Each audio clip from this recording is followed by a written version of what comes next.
Instead of one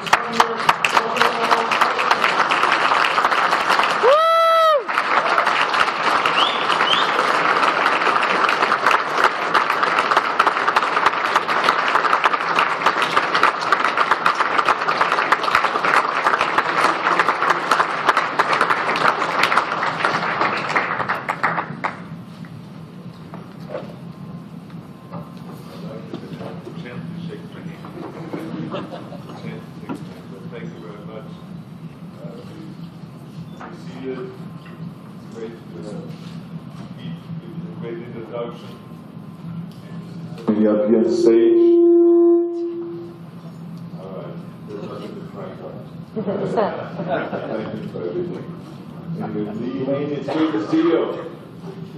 Did you break my Mr. Olympia record? Accidentally. I was so proud when I won 7 times Mr. Olympia.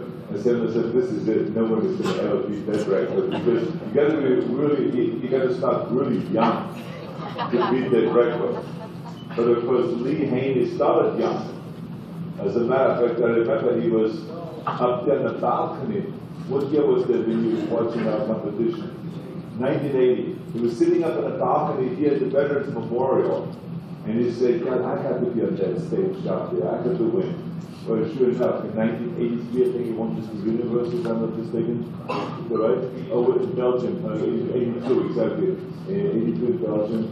And then all of a sudden he climbed up the ladder, and in no time he won Mr. Olympia. And I said, that's fantastic. I mean, the guy with his wide shoulders, the small waist. Look at this guy. The next day he won Mr. Olympia again. Then he won Mr. Olympia again. And then he won Mr. Olympia again. I said to Lee, I think that it's always good for the body to take a rest. And he said, you know, I actually feel pretty good. You know, I don't have another 1 or 2 in me. So I started counting 1 or 2. Maybe I was getting to 6. All right. As long as it doesn't get to 7. But sure enough, he ran right through when he got to 7. And then he came to me and he says, you know, I have 1 more in me. So he competed for the 8th one, and he won the 8th one. But the great thing about it is that he is such a great champion, because he always talked about something that was not just about himself, about his traps, and his belts, and his dives, and his titles, but he always said that I'm going to use this power of influence that I have with all those titles, and I'm going to help kids. And so to me, someone that does that, someone that tears down their own mirror, so to speak, that always makes you look at yourself and looks beyond that mirror and sees the millions of people that need your help. Someone that does it to me is always a real hero. Not that much that wins the titles, that makes him already a hero, but someone that is able to look beyond. And that's what each and every one do every day. That's why I am such a big believer in chiropractors. You know, when you get up every day, there's people you get up, there's doctors. Every day they get up and they help other people to feel better, to do better, so they can do their job if there's pain, to adjust them, to manipulate the body, to give them a cure, and to help people. And this is why it's so great to have all of you here. This is, of course, you've been a supporter of the Arnold Classic and the Arnold Classic weekend for years and years and years. And I think that this partnership here is really extraordinary. And there's just love and all to come every year, because you can see the growth of our sport, and you can see the growth of the chiropractic movement, and you can see the growth of the fitness movement. I mean, this year we will have 200,000 people coming to our Arnold Classic weekend.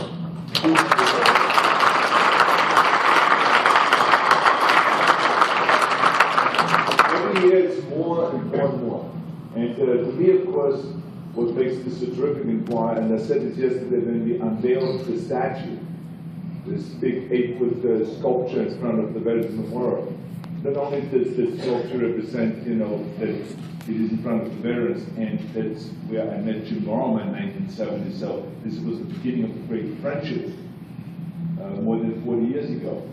But also because the Veterans Memorial in Columbus was such a big part of the growth of the sport of bodybuilding and fitness.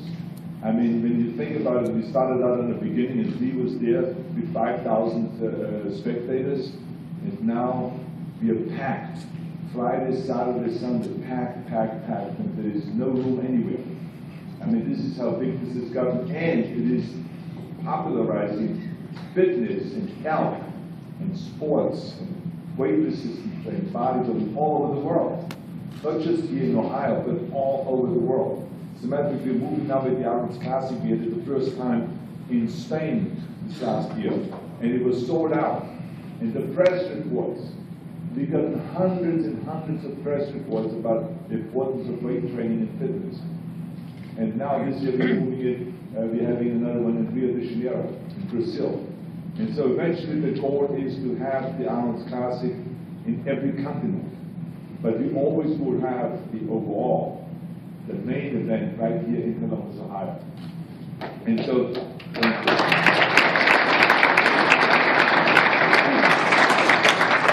for us what is important is that every person that comes in here, and every media that comes in here, and everyone that broadcasts over the internet out of here, goes and motivates other people. Because this is why I'm here today, because I was motivated by Russian weightlifters and by American bodybuilders and by Reg Park, who was a big idol of mine. As much as Lee Haney was motivated and he was sitting up on that balcony, we want to use this event and events like that all over the world to motivate people, because that's what it is all about. Because we started a long time ago a fitness revolution. In the 70s, when people thought it was the weirdest sport, and that it was something that made you gay, and something that made you stupid, that made you narcissistic, and that made you muscle-bound, and you would die early, and all of those things. Now, after decades, they found out quite the opposite. That even in a hospitals, and I just had shoulder surgery, they immediately told me after the surgery, within 2 weeks, you got to come in here. And you got to go to the rehab. Let me take you down to the rehab center. I went down to the rehab center, and the whole rehab center was filled with weight resistance equipment. That is now a few decades later, after having been accused that it would make you muscle bound and it would make you die. Now all of a sudden it is great. Now it keeps you young. Now it keeps you strong. Now every football team has weight resistance rooms. Every fighter is working with weight resistance equipment and with dumbbells and barbells. Every high school has a weight resistance, has a weight room. Every college has a weight room. Every military base has a weight room. Every fire station, every police station, everywhere you look, every hotel. When I checked into my hotel here, I said, I need to have a workout. They took me upstairs to a gymnasium. It was a fully equipped gym where we get the cardiovascular training, free weight training, and training with machines. I couldn't do any weight machines. I could only do the cardiovascular training because of my shoulder surgery, but it just shows you that you can go into any hotel you want. So that is the kind of growth that you've experienced over the last few decades. And that's what it is all about. Each and every one of us has that responsibility. That's the one thing I know that the Westminster Taylor, right there, he's another one of those great champions. I've seen you grow, and I've seen you train. I mean, there's a guy that can train for hours and hours and hours. He never runs out of steam. So I just want to say also, it's so great to have this ex-champions here with us today. That's what makes it fun to come here today. So thank you for being here today. Let's give him a big hand.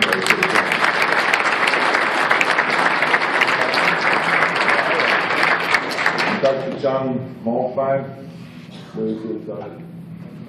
Oh, the rest over here. I just want to tell you that you have been treating me here for many, many years, and you have been also a great, great friend. Just want to recognize you also for being an outstanding champion. And all of you here from around the world, thank you for being here today, and we will do this many, many more times. And now let's take those pictures as we do every year. But remember, don't try to shake my hand, and don't do the usual, slapping on my shoulder kind of, hi Arnold, it's great to see you again, okay? Because I have to take care of the shoulder. It has to heal so I can do my next movie, because in a month and a half from now, I just did one movie I finished called The Last Stand, but the next movie will be called The Tomb with Sylvester Stallone, and then after that, The Unknown Soldier, and then my autobiography will come out in the fall. So this is kind of the agenda for the rest of the year. So